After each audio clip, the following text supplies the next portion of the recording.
Hello and welcome again.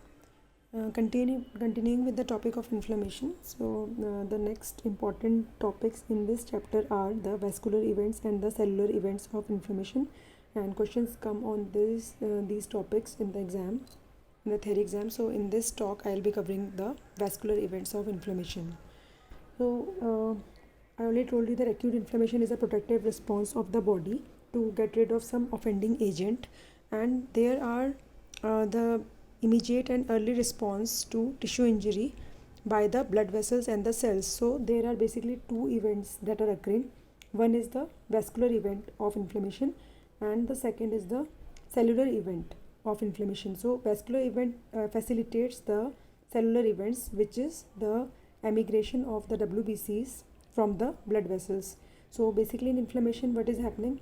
The vascularized tissue is responding to the offending agent, and the WBCs and the chemical mediators, they are escaping from the blood vessel and reaching the site of inflammation. So the vessels will respond, and after that the cells will come out of the blood vessels to the site of inflammation. So there are two events, one is vascular and other is cellular, and they are overlapping, like they are not happening one after the other, they are the overlapping events. So vascular events consist of two things. One is vasodilatation, that is increase in the caliber of the blood vessel. This will help in increasing the blood flow there, and also it will lead to slowing down of the blood flow, that is stasis of the blood, so that the cells settle down at that place. And second is the increased vascular permeability. So the blood vessels will become more permeable, so that the WBC and chemical mediators, they can escape from the blood vessels.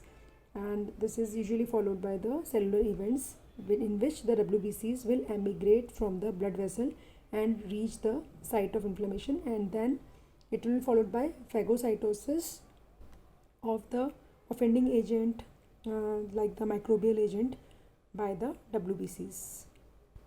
So let's start with vascular events. So vascular events consist of two parts. First is the dilatation of the blood vessels. So this will help in increasing the blood flow, which is important to achieve at the site of the offending agent. And the second event that should be achieved is the increased permeability of the blood vessels, and this will help the plasma proteins and WBCs to reach the site of inflammation. So these two events, first vasodilatation and second increased vascular permeability, these both are important to maximize the movement of the plasma proteins and the WBCs out of the circulation to the site of injury or infection, where the inflammatory process will take place. So what are the underlying mechanisms that lead to these two vascular events? So first event is vasodilatation. So it is induced by the chemical mediators, most important of which is histamine, and it will act on the smooth muscles of the blood vessels, and it will cause its vasodilatation. When there is vasodilatation or increase in the caliber of the blood vessel, then there will be increased blood flow at that site, and that will lead to raised temperature of that site and increased redness of that site. So these are the reason for the two cardinal sign. One is heat or dolor, and other is erythema or rubor. Now next underlying mechanism is the increased vascular permeability. So the blood vessels, they become leaky. So it is because of two causes. First is the contraction of the endothelium. So endothelial contraction, it is the most common mechanism leading to increased vascular permeability, and it results in increase in the interendothelial spaces. So these are the endothelial cells which are lining the blood vessels, and the spaces between these are the interendothelial spaces, these will increase as a result of endothelial contraction. Again, in this figure we can see that the spaces between the endothelium is increased, and it results in the endothelial contraction, and because of this the WBCs as well as the chemical mediators, they can escape from the blood vessels and reach the extravascular space. So again, the certain chemical mediators, they are involved in this process. So these are histamine, bradykinin and leukotrienes, and this response because of endothelial contraction. This response is transient, immediate, and it is rapid and short-lived. So this is a rapid response which occurs shortly after exposure to the offending agent, and it is short-lived and generally lasts 15 to 30 minutes.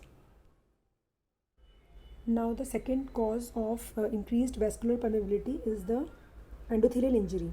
So injury occurs because of the causative stimuli like burns, microbial toxins, and they will result in the necrosis of the endothelial cells. So endothelial cell gets damaged, and because of this again the permeability of the blood vessel increase. The blood vessel becomes more leaky, and it is seen in case of severe injuries.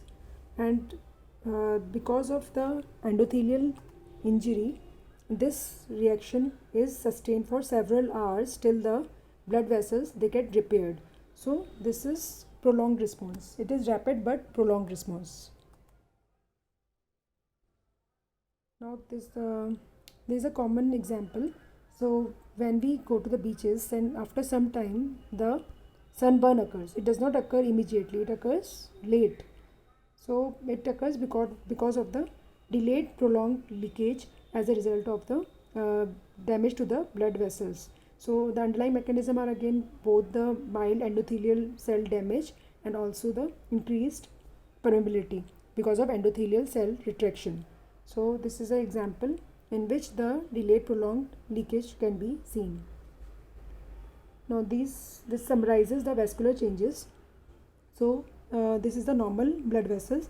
This is the endothelial lining of the blood vessels. This is the vascular lumen consisting of the RBCs and WBCs. So the first thing that occurs is retraction of the endothelial cells. So the endothelial cell retraction will occur because of the chemical mediators like histamine, and this response is rapid and short-lived. And second cause of the increased vascular permeability is the endothelial injury. Endothelial injury, it is caused by burns or certain microbial toxin in case of severe injury, and this response is also rapid but it is long-lived.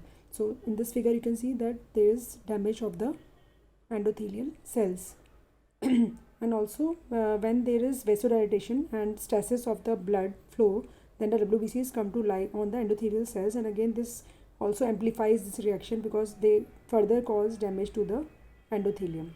So these are the two main vascular events. One is vasodilatation and second is the increased vascular permeability. Vasodilatation is because of chemical mediators like histamine, and this increased permeability is because of two mechanisms. First is endothelial cell retraction, again caused by histamine leukotrienes, and second is direct endothelial injury leading to the necrosis of the endothelial cells. So the implications of vascular leakage will be covering in the next lecture. The references are from Robbins. Thank you.